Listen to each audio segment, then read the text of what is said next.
Well, hi, my name is Shanique with Blavity Shadow and Act. How's your heart today? Oh my goodness. Good. Now, this is so lovely. You have such a nice energy. Thank you for being here. Yes, thank you. Okay, so I love me some Whitney. Oh, Um, good. and first things first, what would you say is the biggest difference between Whitney, freshman year Whitney, and sophomore year Whitney? Oh, wow. I mean, I think it's kind of the same difference with all of the girls, but like you arrive freshman year and this world is new and you're figuring things out and you feel insecure and self-conscious in ways. And I think the newness of the environment is so stressful. Sidebar, I was at a Friendsgiving last night, and one of my friends, we were going around the table and saying what we were thankful for. And one of my friends was like, I felt like for the past few years, I've been like showing up to school on the first day and like looking for my homeroom. And now I feel like I know where it is. And I was like, that is so real because yes, I feel like that's freshman year in a nutshell. It's just being like, where am I going? What's happening? What I don't know where I'm supposed to be. And the sophomore year, you're just like, well, I'm going to be where I need to be and everything else will fall into place. And so I feel like there's a little bit more confidence and a little bit more self-awareness and a little bit more of a clear expectation of what she's going to be expecting in the new year. Yes, and she's really having it her way. That's what I love, like so much. And but also Whitney can teach us a lesson about biting off way more than we can chew. Sure. But what would you say is like maybe like one ick about your character, and then one thing that you like might be incorporating into your life or that you love about her? Oh my God. It's so hard to watch her navigate these relationships. I will say, as someone who has grown and healed, it's hard to watch someone to go down a path that is not it. And having grace for her and having, acceptance of where she's at in her journey, that's hard. So watching her navigate dating is an ick for me. I cringe. Like I halfway can't even watch the show because I'm just like, I can't believe that's me. No, I'm not looking at that. Yes. And It's so like her much. line about him being rich, I was just like, oh, Whitney. I'm like, girl, get it back. What are you talking about? Wow. But she's set in her ways and she's very stubborn. And so that's tough to watch. Something I'm learning from her. Oh man. I mean, I think the way that she's coming into her racial identity this season and the last season as well, like I think has made me have a lot of empathy for like the vastness of the experience of what it is to be a Black woman and how different it is for every person and how her background and upbringing has led her to a certain place where she's not fully aware and accepting of who she is yet, and that it's always a journey and it's always a good reminder that like it will always play a role in anything we do, and um in a positive way too, like there's something beautiful to be found in that, and I think she's finding it, and I'm really appreciating that because it also like does that for me in real time too, which is lovely. Yeah, and it's great for representation, in my opinion, on screen, right? Because Yeah. like he has this privilege. And I'm like, oh my gosh, yes, the Black woman is the one with this privilege, with a mom who can like, she could be a Nepo baby, but she wants to get it on her own. Like I just love seeing that. And I think it's important for us to see that. Yeah, I think I felt that way a lot with the like Kanan, Whitney, Kimberly conversation where people were like, we're so mad. And I'm like, yeah, and at the same time, like, how cool is it to see a different version, a different experience? Whether we like it or not, this is probably someone's experience, you know? It doesn't always go the way that we're rooting for or the way that we expect or we project. Like, everyone has a different journey to getting to a certain place with their racial identity, with their romantic identity. And I think getting to be a nuanced version of a modern day Black girl who like has a weird privilege and like is coming to terms with what that will mean for her life, especially in this season. I'm so grateful that I get to add to the conversation. Yeah, and I'm just grateful and happy that she got out of that Kappa house because they only gave me 7 episodes to screen. So of course, the end of the seventh episode is like I won't say the person's name whose door she ended up at, and now I have to wait for the last three. And I'm like, why would Mm. you do this to me? I need more. So good. No, I love honestly those Kappa House scenes are some of my favorite scenes, and the honestly, the scenes that were the hardest to shoot because I was just laughing so much. The way that they timed the comedy with all of Yeah. the girls and they're like even the scene with their makeup and my friend Courtney, who's playing Courtney Parchment, who plays one of the Kappas, is so funny. I've been obsessed with her TikTok for so long. I was like, she needs to be on the show somehow. And I'm so glad that it's in this moment where she gets to be like a kind of scary sorority girl. Yeah. I love the Kappa House. As much as I hate the Kappa House for Whitney, I do love the Kappa House. I think it's Yeah. hilarious. Yeah. And then just, my last question for you is Yeah. one particular thing this season that I love is that all of the girls are sort of decentering men. Like they're having it their way, but they're not the center of their lives anymore. So, what do you hope like women from all walks of life take away from Whitney? Like when it's all said and done, like what do you hope that they walk away with from Whitney that makes you go, okay, I did what I set out to do? Oh, wow. That's such a good question. I mean, that it really is a journey. Like I feel as confident as you can be about something. We're only human and we will make mistakes along the way and have to like reckon with them, but it doesn't make us any less lovable. It doesn't make us any less beautiful. I think she has all these stigmas and ideas about what it means to ask for help and, to be someone who's struggling in a group of friends who it doesn't appear like anyone else is struggling in that way. And to have anxiety and to go to therapy, like all of these moments she's having on top of trying to like run her shit where she's like still running her shit but she's also struggling, and so I'm glad to represent that idea that it's like okay to ask for help and not be perfect and to be flawed and to learn your lessons and to grow. Like as much as I get mad at her, I'm like I love her down. Like she's just on her journey. She's just on her journey. Yeah, listen, she's like coming up. I always have to remember, like, I once was a college girl. So Yeah. I under and I Do. understand. People forget we judge them as if they've lived that life before and they haven't. This is it for them. And so we're watching them actively make the mistakes. And hopefully in that, people who have made those mistakes or make other mistakes feel like they're allowed to. That's part Yes. of it. Yes. Well, thank you so much for your time and thank you for pouring life into Whitney. Like, I'm so excited just to continue to watch you flourish and thrive. I have to say, Kimberly is my favorite. I am Kimberly and Kimberly is me. That's it. Especially like how nerdy she is. Like the Then we would I get along. finished we Shanique would and Pauline would get along. yes, and like one of my favorite scenes with her this year was her going on the tour. you know. But first of all, let me know what would you say is Kimberly's North Star in this season? Definitely to become a Supreme Court justice. Kimberly's North Star is not like an achievable North Star in her time, her tenure in college. She's always thinking like really far ahead. So I think she's kind of throughout the season just she's being a little more realistic with what she can do while she's in school. And I think having a long-term goal is something that's really helping her with that. Yeah, and this season more than ever, we see her grapple with that perfection, right? The need to be perfect because she plans to be the Supreme Court justice. What lesson do you think we all stand to gain to learn from watching Kimberly? I think like recognize when you're wrong. Like definitely always shoot for the moon. Like whatever it is you want, go after it. And you will make mistakes along the way. And when you make mistakes, like acknowledge that you made mistakes and rectify them. Yes, and speaking of rectifying mistakes without giving too much away, I also just love how she came in, like she came in hot. I didn't know how things were going to happen with her and Whitney and Kanan, and I thought it was executed beautifully. It just made me so happy. So, is there like any Kimberly traits that give you the ick? And then on the contrary, is there something about her that you now bring into your day-to-day life? Well, I think that something that where she and I are really similar is in our naivete. Like we're both just very naive. And the thing that can kind of give me the ick sometimes with Kimberly is like just how like she doesn't pick up on things that quickly. Like she just seems a little out of it and dare I say dopey at times. And I'm like, we can let's step it up a little bit. But she has time.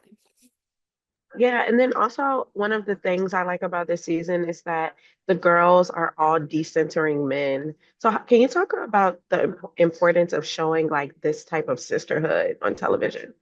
Yeah, I mean, I think we've seen like very strong sisterhood shows. So obviously you think of like Sex and the City, but we've also had other shows where you see like just the importance of friendship and just or like roommates or like what it is to have two women be close to each other. But I think what's really important about this is showing these young women at this stage in their life when you're figuring out who you are, what you want, are you able to ask for what you want? Like, what choices do you want to make? You have so many possible options. And what are the options that you choose? And I think that in parallel with like coming into yourself as a woman is just we don't really have that in any other show. So I think this show has a real opportunity with that.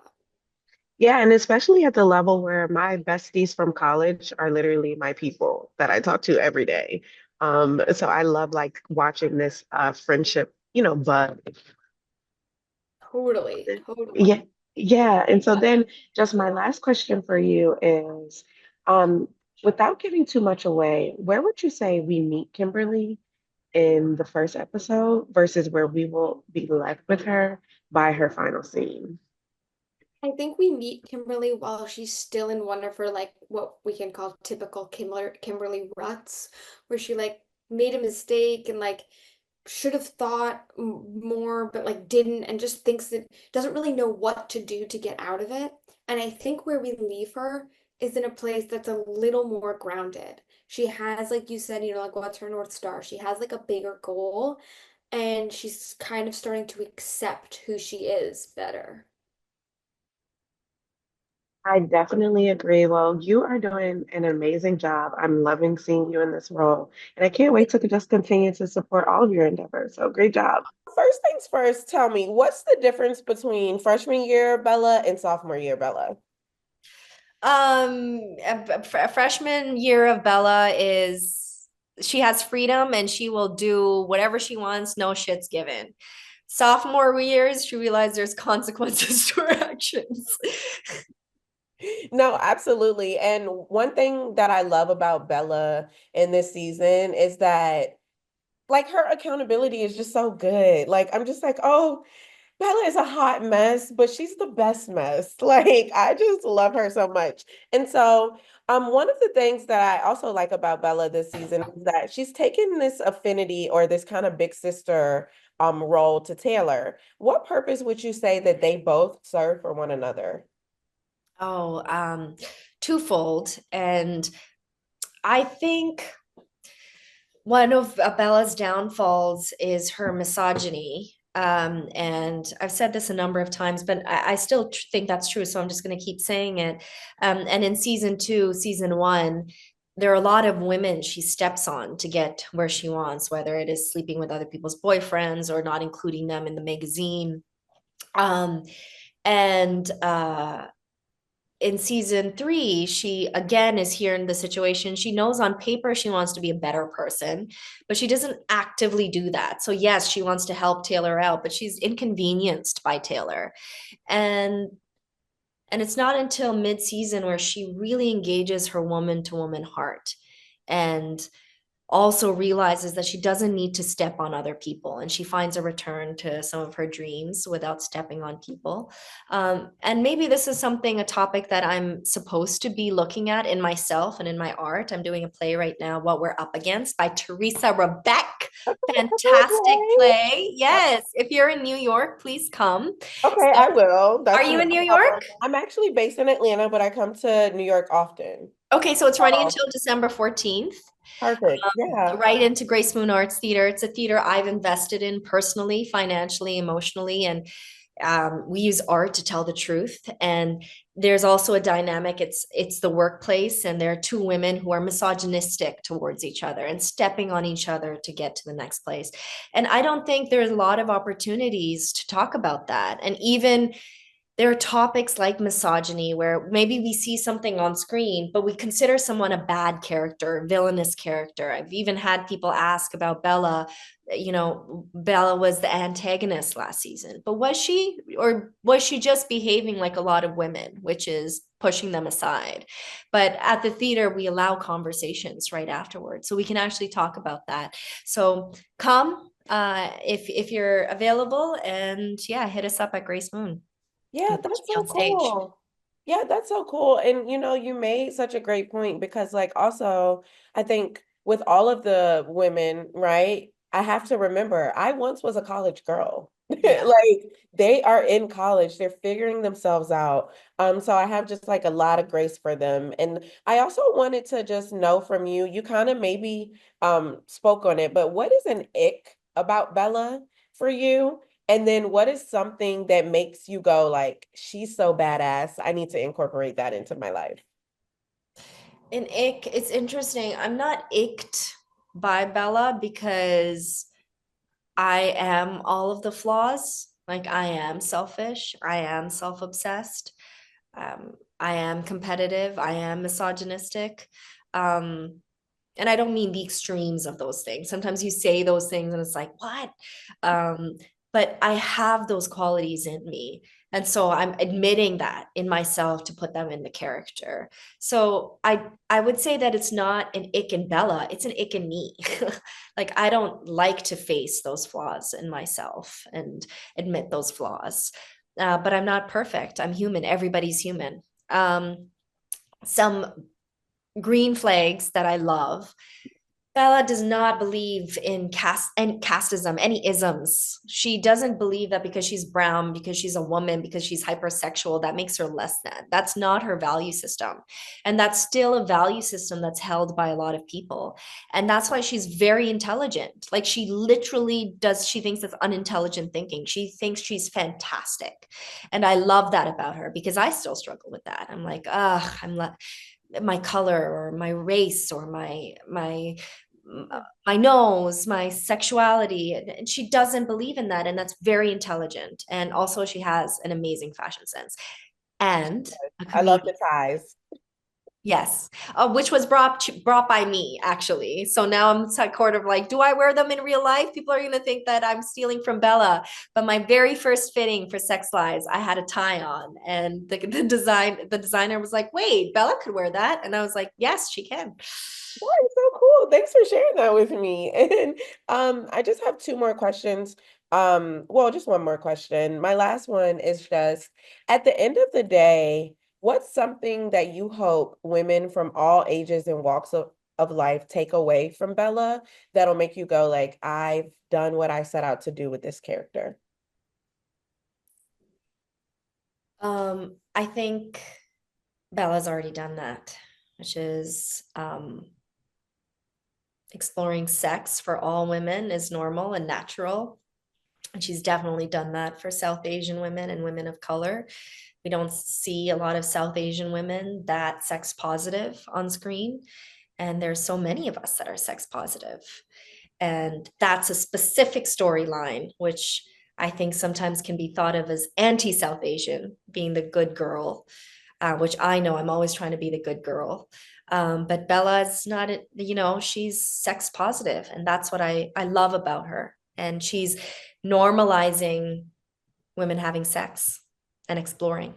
Listen, and I love it. Her having her little rendezvous, and I won't put this out before it comes out. Her rendezvous with the mascot was just, I was like, why am I just so enthralled by this? I love this But so don't we do that in real life? Don't we much. pretend? Don't we in behind closed doors in our bedrooms play costume with Yes, our lovers? yes.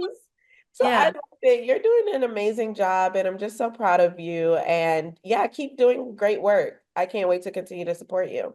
Thank you. We'll come by to the theater. I I'll make you definitely. some chai. I make chai in the back, authentic chai Oh, don't tip me with a good with time. real Thank you so spices. Yeah. much. Thank you so much. Have a good one. So let's talk about Casey. What would you say is Casey's North Star as a newcomer on the show? It's a great question. I would say her North Star changes as the show goes on, but I think her initial feeling when she joins, when she transfers to Essex is, I kind of think her North Star is her boyfriend, and maybe not being considered a misfit in any way. Like, she's someone who cares about perfectionism and kind of fitting in, and I think those sort of, that's her world when she enters. Her being her boyfriend's girlfriend is sort of her world. And I think as it goes on, figuring out who she is and what she cares about becomes sort of her new North Star. Yeah, you want to know something? She's grown on me. I only got to screen 7 episodes. They're making us wait for the last three. And I see myself a lot in Casey because I am from Southern Virginia, very close to North Carolina. I'm familiar with that culture. And what I love is that we're witnessing her navigate life outside of her family's influence, if you will. So, Yeah. what is the lesson that she stands to teach women from all walks of life? I mean, so, yeah, I love that you feel that way. I think it's a fish out of water story of a girl who is from, pageant culture, and and there's some really beautiful things about pageant culture, but one of her takeaways certainly from that and from her family is the importance of beauty and perfection in beauty and appearance. And I think that when that is kind of the only thing that you're consumed by, can be challenging for your mental health. And I think when she finds this new group of friends where, the show talks about so many things. One of the things that the girls are never saying to each other is, oh, like, you look better in this than that. Like, that's never a conversation between this group of friends. And I can only imagine that that's the conversation she's having back home. And so I think that certainly what I have learned through her is, this journey to self-confidence, it looks different on everyone. And she's certainly going through it and struggling to figure out, how she feels, if she feels beautiful, and how to grapple with that. And I think that it's something everyone can relate to. I think we all have our insecurities, and when we're forced to confront them, and it's really challenging. And I really empathize with that. And I wish her so well, because I'm like, you're so capable, you know? Yeah. Yeah, when she first arrived on the screen, I was like, "Ooh, I want to take her." But then I'm like, okay, she means well. Like, you know what I mean? At the end She of the day, means very well. She she means very means, well, and she doesn't know how to be quite yet. yeah. And honestly, she's a people pleaser, and I can't wait to see her. I hope that by the end, she starts to become that kind of reformed people pleaser. And I'm saying that as a reformed people pleaser Yes. myself. Yes. Yeah. Yes. And so also you kind of mentioned just like her being a newcomer, like, right? So she's a newcomer to this sisterhood with Whitney, Kimberly, and Bella. So how would you say Casey both embraces and rejects that at the same time? Oh my God. I mean, at first she really rejects it because she has no interest in it. And I think that's the same kind of person that rejects a new group of friends is the same kind of person who doesn't want their whole worldview to be threatened. And I think that that's a Mhm. huge part of who she is. There's a perfectionism and there's a control. And so when she's confronted with this new group of friends who she doesn't totally identify with yet, she really rejects um, getting to know them. And then I think that, when they show her so much compassion and so much grace, um, I think it opens her eyes to the possibility that even though they come from different places, they don't know each other that well, that there is really room and possibility for this group of people to learn from each other and be really good friends, which is so similar to what actually happens in college settings. Is like, you're paired with people that you don't know, and sometimes you make your closest friends in really unlikely circumstances. So I think that that's her in a nutshell, her story. Yeah, and then I just have two more questions for you. The first one is, what is something that, without giving too much away, where would you say where we meet Casey versus where we will be left with her by her final scene? Mm. Without spoiling too much, I will say that I think her, everything we've been talking about, her whole story of like confronting her own insecurities, is hard for a person who projects so much confidence. Certainly it's something I relate to, and being a performer, even it's like, and I'm in a band called Lawrence, and we've written songs called I'm Confident That I'm Insecure. So like it hits a little too close to home. But I think that she's a character who projects confidence and is kind of like Little Miss Perfect. And then when the sort of ground is pulled out from under her, she's forced to kind of grapple with her insecurities that she's sort of hidden, or not been allowed to show because she hasn't really had the friend group that would make room for it. So I think that we leave her still having that conversation with herself. And yeah, I think over the course of the season, the conversation of confidence, self-confidence is really her journey. Yeah, and then just lastly, Gracie, is there anything that you as a performer, as a person, have learned from Casey that you may like take in your day to day? I really love her excitement. Like, I think she's a character who gets excited about sometimes things that I, as Gracie, would consider frivolous or superficial. But I think that's me having my own judgment. And I think there's something really like wonderful and lovable about a girl who is just like obsessed with all of the stereotypical things about girlhood. She gets so excited to put her hair extensions in, and she gets so excited to like dress up for a party. And it was so fun playing a character like that because she's just really fun. She loves fun. So I think that was a part of that character that I walk away being like, it was really fun for 3 months to play someone who was just so excitable. Um, yeah.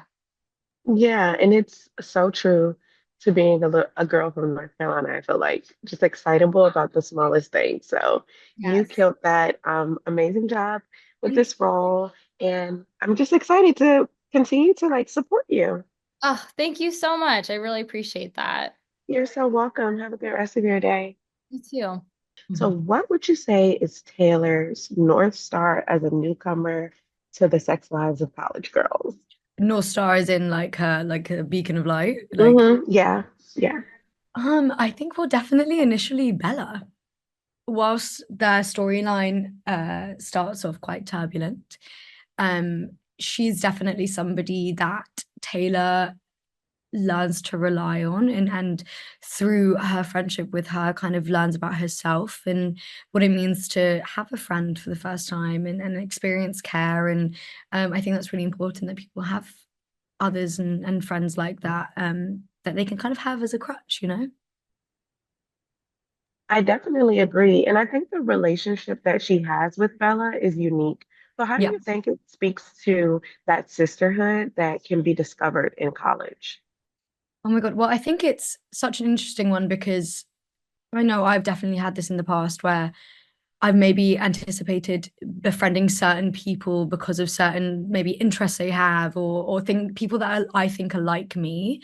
But the truest forms of friendship are unconditional, and that comes through people that aren't. And I definitely think that comes with Bella and Taylor. They're yin and yang, they're two ends of the spectrum. They move through life differently. Taylor's on the defense and she's quite abrasive, and Bella is definitely an open person and she's much more on the optimistic side. And I think having a friendship that's balanced like that and can kind of bring out the other sides, like bringing out Taylor's vulnerable side, or like vice versa, Bella like having someone be like, you need to stand up for yourself. That's something that we need to learn. And I think definitely having friends that aren't like us, it makes it happen. Yeah, and another thing that's so unique about her, like sometimes I feel like when I'm watching Taylor on the screen, it's like being in my therapy session, right? When I'm like making light of my trauma, and my therapist is like, that's not funny, you know? Oh, exactly. She says it so off the cuff all the time, just being like, yeah, like, my dad's dead, like, whatever. But it's just the way of life. And everyone's like, what? Like the Yeah. silence just follows her. But I feel like that's such a British thing. We all make light of our trauma all the time. Yeah, and then speaking of just making light of that trauma, in what ways do you hope that those watching kind of like see themselves reflected through her, in terms of like their mental health and like, like she obviously copes with addiction, like with alcohol. Like, how do you just hope people like see themselves reflected in Taylor? Yeah. I think film and this kind of form of media and art um is so universally about like connection and relatability. And so I hope that through whatever Taylor goes through, whether that be conversations about her sexuality, her experience, her vulnerabilities, people can see themselves within that and know that, okay, somebody else that I'm watching, or whether I look up to them or feel that I can relate to, is also going through a very similar thing. And it's okay for me to feel how I feel, or want to talk about it in the way that I do, or not do. But it's like, okay, I can even get, if I'm not ready to talk about things about maybe sobriety or stuff like that, it's like, okay, she also is having that, and it's okay to open up when I feel ready and in that safe space. So um yeah, it's great. I really hope people find comfort through Taylor. Yeah, and I did a little bit of a social media stalk on your page, and I know that you said, this role was a dream come true. So talk to me about how portraying Taylor is a dream come true for you as an actress, and how did you find this role? Like, how did it come about? um well, it was so funny because I had been aware of the show from when it first came out, but I couldn't kind of access it in the UK. It wasn't really something that I'd like try to go online and be like, HBO. Oh wait, I don't have that. So unfortunately I didn't get to watch it. But when the show came about, I was obviously still aware of it and would watch it on like Instagram Reels and things like that. When I got the audition for it, I went, oh my gosh, surely there's a way in which I can watch this now if they want a British person as in the show. And lo and behold, there was. So I got to see the show from when I started to audition. And I just love it. I think it's such a brilliant show, such relatable characters. The writing's amazing. The comedy is so brilliant. So that was a dream come true. But I think with Taylor specifically, what was so great about when I first kind of got her synopsis, got the scripts, it was just like an innate feeling. It was just like, okay, I know who this girl is. Whether that is through my own experiences or people that I know, it's like it just fit so perfectly into place for me. And luckily, that's also how Justin and Mindy felt. And um, it was just one of those people of just like, I know this girl, I am this girl in so many different ways. And I feel like that's also how audience members will feel about her as well. So it was great. It meant a lot to me that I was able to get this part, obviously. Dreams coming true Yeah, and all that. yes. And then just lastly here, Mia, when it comes to Taylor, is there anything like about her that you now take into your day-to-day life, just like as an individual? For sure. I mean, maybe to not such an extreme extent as Taylor, but she approaches people with kind of like not she approaches people with a bit of defense and kind of just being like trying to work people out. Like she doesn't kind of immediately fall in love with them, which is definitely something that I do, and sometimes can be to my detriment because I think sometimes I just expect the best out of everyone, and unfortunately that's not always the case. And then I've kind of walked away from a situation just being like, God, they really didn't like me, or like, why wouldn't they like me? Like, why did I care? That like, was I just appeasing them that whole time? um And I think also moving from like London to a new environment and like with loads of new people, that was something that I was experiencing quite often. And so she really taught me. It was kind of like a serendipitous thing of like me experiencing that in my personal life to then experiencing someone on the whole other side of the spectrum of like not taking that at all. And so that kind of filtered into me, like not in a way of like being abrasive, but in a way of just being like, no, hold your own in this situation. You don't need to appease others. So that was a great learning experience. I love that. Well, I'm so happy for you. You did an amazing job. That's to screen 7 out of the 10. I can't wait for that. Those Oh, final 3 good. episodes. So hats off, and I can't wait to continue to support you in your endeavors. Thank you so much. You too. I really appreciate you taking the time and listening to me. You're Of amazing. course. Have a Of lovely course. day. You too. Have a good one. I'm just so happy to have the Sex Lives of College Girls back. And so talk to me just about season 3. What was kind of like your North Star as the co-creator of this show? Just like what was like, yeah, what was the vision? What's the vibe that you wanted to bring to season 3? Well, I think the thing that's so fun about this season is finally, after 2 seasons of TV, our girls are sophomores. And I think they, in the first, season, they show up on campus and there are these completely undercooked, recently graduated from high school kids who have no idea what they're doing. And so it's so fun in comedy to then watch them become sophomores where they're like, okay, I've been here for a full calendar year. I know exactly what I need to do.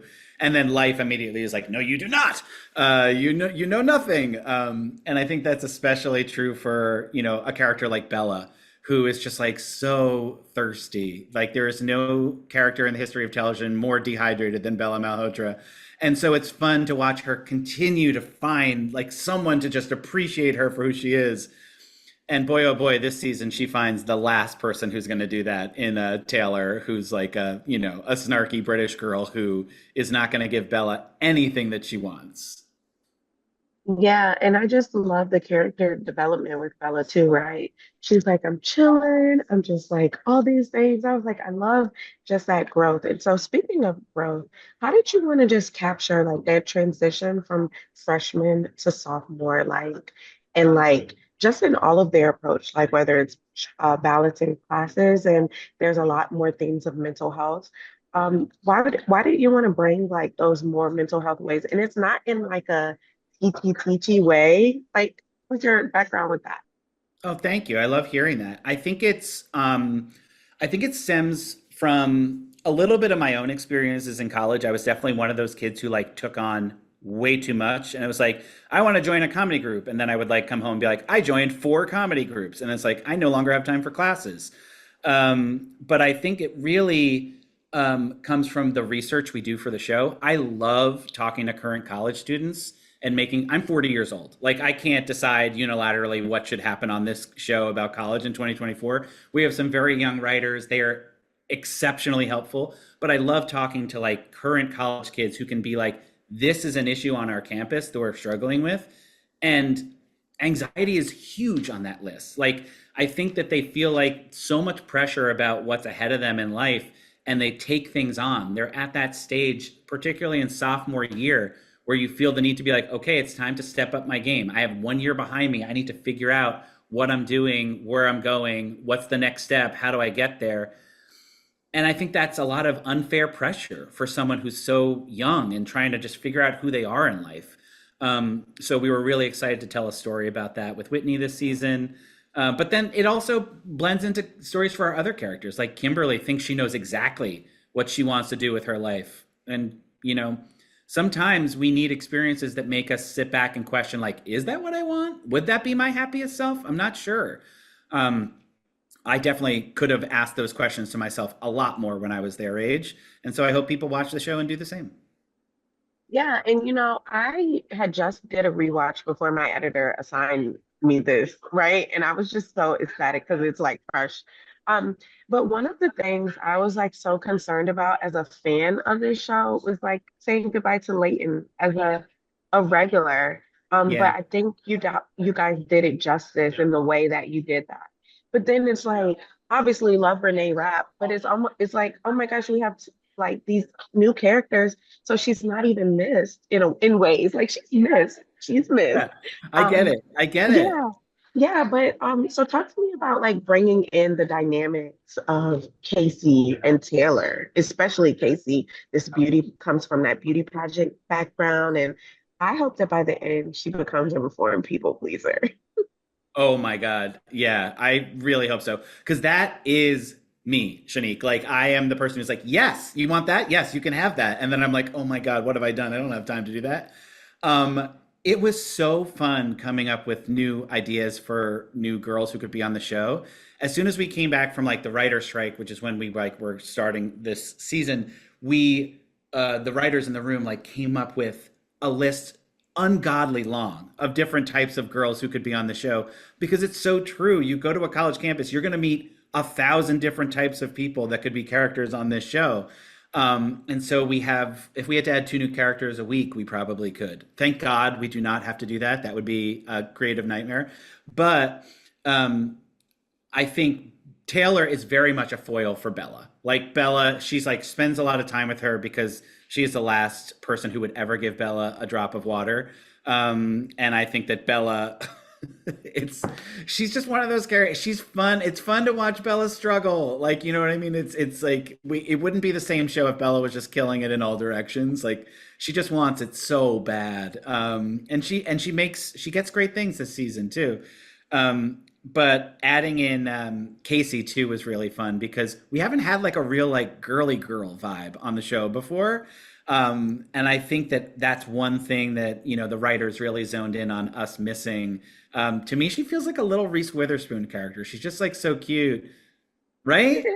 She's so cute that like I'm like at first I was like, oh, I don't know how to take her. But then as it progressed, I was like, okay, I like this girl. Like I'm from Southern Virginia.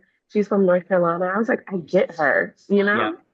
Yeah, she has a different sensibility. It's like we have like, you know, Kimberly's obviously from like Arizona, but like Bella's from Jersey, Leighton was from New York, Whitney's from Seattle, but she like grew up as the daughter of a senator.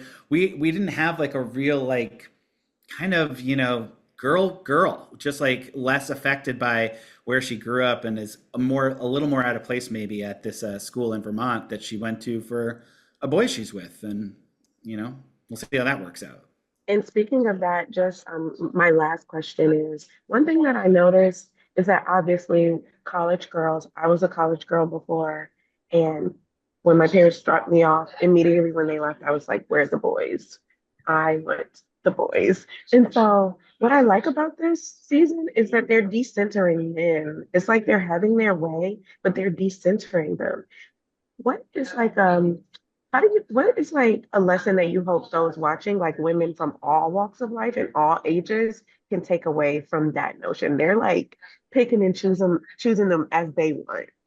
Absolutely. I mean, I think that it's really true. We're just trying to tell this story about like a group of like independent women who can like find their own confidence from inside. And I think that story is more overtly told in some characters than others this season, but it's definitely so important in terms of their relationships. Like there is comedy in terms of a girl who would date a guy and sort of try to people please that guy.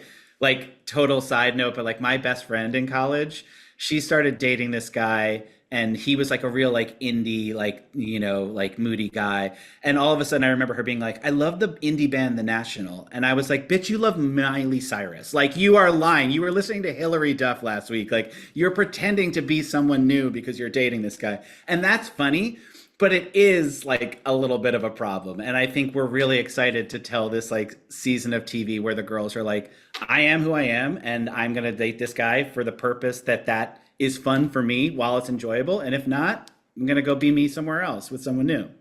Yes, well, Justin, thank you so much for your time and hats off. Like, I am such a coming of age girly. Like, if I could just stay in that like high school to college, like I just love to see people like discovering themselves. And so, thank you for Nice. this show. It's very, very necessary. Oh, thank you so much. Have a great rest of your day. It was lovely chatting.